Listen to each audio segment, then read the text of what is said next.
தனுசு ராசி அல்லது தனுசு லக்னத்துல பிறந்தவரா இருந்தா உங்களுக்கு தான் இந்த வீடியோ. 18 வருஷத்துக்கு அப்புறம் ஒரு அற்புதமான கிரக சேர்க்கை உங்களோட 3ஆம் இடமான முயற்சி ஸ்தானத்தில் கும்ப ராசியில் வருது. அப்ப இவ்வளவு நாள் நான் செஞ்ச முயற்சி பலன் தரலைங்க, என்னுடைய வியாபாரம் தொழில வளர்ச்சி இல்லைங்க, என்னுடைய வாழ்க்கையில வெற்றினே ஒண்ணு நடக்கல, நான் எந்த முயற்சி செஞ்சாலும் ஃபெயிலியர் ஆயிடுது, நிறைய முயற்சிகள் நமக்கெல்லாம் நடக்காதுன்னு கூட நான் கைவிட்டுட்டேன் அப்படின்னு நினைக்கக்கூடியவர்கள் இந்த அற்புதமான 4 கிரக சேர்க்கை வரும் இந்த நாளை சரியாக பயன்படுத்திங்க. இந்த 4 கிரக சேர்க்கை என்னைக்கு வருது? செப்டம்பர் 7ஆம் தேதி ஞாயிற்றுக்கிழமை பௌர்ணமி நாள்ல வருது. இந்த நாள்ல நம்ம என்ன செய்யணும் அப்படின்னு பாக்குறதுக்கு முன்னாடி என்னென்ன கிரகம் இதுல பங்கு பெறுது அப்படின்னா, ராகு, சந்திரன், சனி, குரு.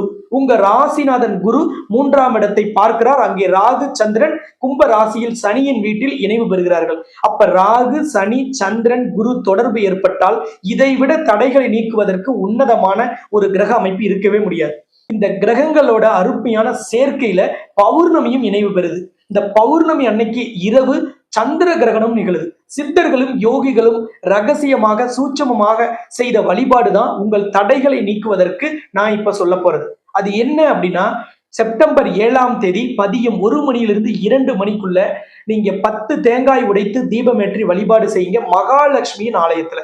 ஏன்னா உங்களுக்கு 11ஆம் இடமான லாபஸ்தானம் மற்றும் ஆசை நிறைவேறும் இடத்திற்கு அதிபதி கடவுளில் தாய் மகாலட்சுமி. அப்ப 11ஆம் இடம் லாபஸ்தானம்னா நம்மளோட எல்லா விதமான பணவரவும் அதிகரிக்கும், நம்ம தொழில் வியாபாரத்தில் பெரிய வளர்ச்சி கிடைக்கும், எல்லாத்த விட முக்கியம் ஆசை நிறைவேறும் இடம். அப்ப உங்களோட ஆசைகள் எதுவாக இருந்தாலும் நடக்கும். தொழில் வியாபாரத்தில் வளர்ச்சி, நல்ல வேலை கிடைக்கணும், வேலையில சம்பள உயர்வு வேணும், என் கடன் குறையணும், என்னோட கஷ்டம் நீங்கணும், என் நோய் தீரணும், எனக்கு திருமணம் நடக்கணும், குழந்தை பேரு வேணும், எந்த விதமான கோரிக்கையாக இருந்தாலும் இந்த நாளை தனுசு ராசி அல்லது தனுசு லக்னத்தில் பிறந்தவர்கள் தவற விடாதீர்கள். ஒருவேளை இந்த மகாலட்சுமி ஆலயம் எங்க ஊர்ல இல்ல, எங்க மதியம் 1 மணியிலிருந்து 2 மணிக்குள்ள இந்த யோக நாள்ல நான் தீபம் போடணும் அப்படின்னா, ஸ்கிரீன்ல தெரியிற நம்பரை தொடர்பு கொண்டீங்கன்னா கோவிலோட கூகுள் மேப் லொகேஷன் அனுப்பிச்சிடுவாங்க.